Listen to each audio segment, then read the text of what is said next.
RB60.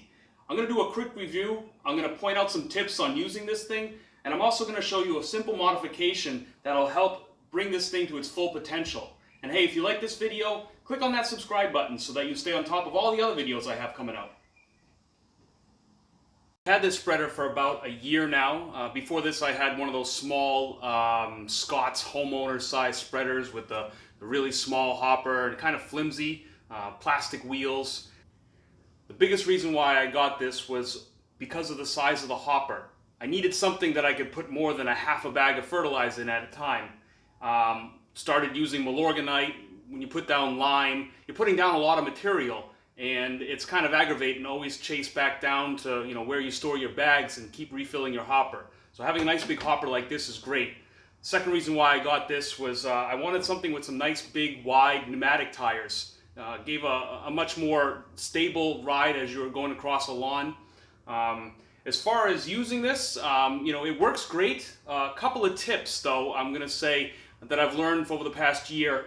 When you're using this, you want to make sure you really have a positive sound on that door opening and closing when you get to the end of a run. I don't care which spreader you use, there's always going to be the chance that you're going to get a little bit of material stuck inside that door that'll keep it from closing all the way. So you get the end of the run and you got a pile all of a sudden. So you really want to make sure you hear that sound as that door opens and closes. The second tip I'm going to say is if you've got an area of your lawn that's sloped, I would recommend you start there. Because of the shape of this hopper, at the bottom it's kind of flattened out a little bit. So I used to actually do my sloped front yard last, and I'd always end up so that the material would never make it down to the openings because it just kind of, like I said, it flattens off there at the bottom. So now I've learned that I just start on that sloped area when the hopper's nice and full. It doesn't really matter which way you angle it, the material is always going to flow through that door.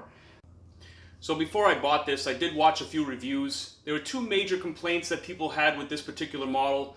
One was that the sliding door on the bottom was getting jammed up with material.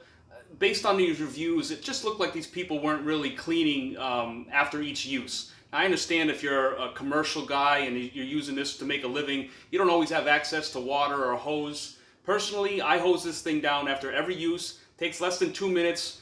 It's completely waterproof, so I mean, don't be afraid to really give it a good cleaning. It's going to make it last a lot longer. The second big complaint that everybody had was the agitator on the inside of the hopper. It's very small, and it's quite a bit of a distance off from the bottom of the hopper. I can actually fit my fingers underneath my agitator between the hopper. And what that does is it leaves a layer of material or fertilizer that never actually gets pushed around into the openings to get spread out in the lawn. I'm actually going to show you how to make a simple modification to the agitator inside. I picked up about $5 worth of parts from a local hardware store. Should take me about 15 minutes, I'm thinking, and hopefully it'll help improve the use of this. So in order to make this modification, there's basically only two things you need to pick up. One is a piece of aluminum angle like this. It's something you can find at every local hardware store. It's 1/2 inch by 1/2 inch. They come in various lengths. I just grabbed the shortest one that I could find. The other thing that I had to pick up was some self-tapping screws. Very short, probably about 1/2 inch. Again, make sure they're exterior grade, whether they're galvanized or zinc coated, so that when you wash this thing out, nothing rusts. So the first thing I had to do was just kind of come up with a quick measurement to see how long to cut the aluminum pieces to fit in that flat area. For me, my measurement was about 2 1/4 inches. I decided to go a little bit beyond the flat spot to go up the slope a little bit. I'm going to end up cutting the aluminum at a slight angle. That way I get the most out of what I'm doing. So here you can see the aluminum pieces that I cut. Basically, I cut them about 2 1/4 inches in length, and I gave it a little bit of an angle here so that I get the most out of what I'm doing right now for coverage inside that hopper. And to attach it, I'm basically just going to drill a couple of holes into the top of the plastic agitator and then use the self-drilling screws to grab a hold of these aluminum pieces. See how it works.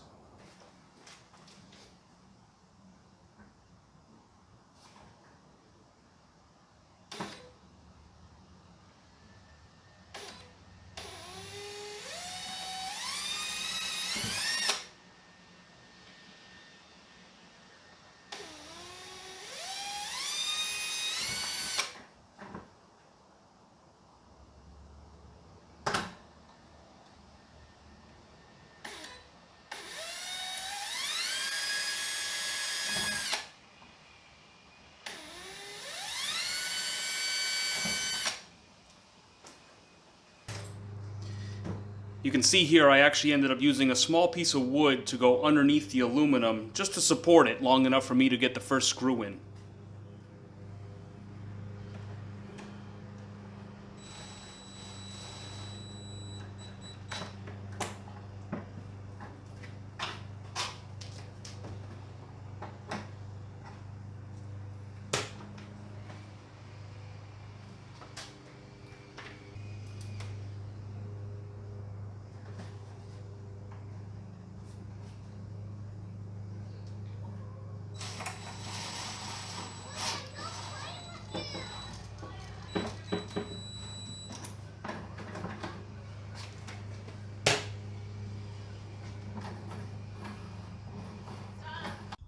You can see now, doesn't matter how little you have at the bottom of your hopper, these agitators are going to make sure it gets right through those openings. So this modification seemed to work pretty good until I filled up the spreader more than halfway. At that point, there was a little too much resistance on the agitator. So what I ended up having to do is trim down and shave the aluminum pieces that I had added on, which made it a little easier for that agitator to spin without so much strain on the axle and the gears. So for about $100, this is an awesome spreader. As long as you keep it clean, this thing should last for a long time. And if you want to make a simple 15-minute modification, this thing will really perform. So thanks for watching, guys. Don't forget to subscribe to my channel. Throw her down.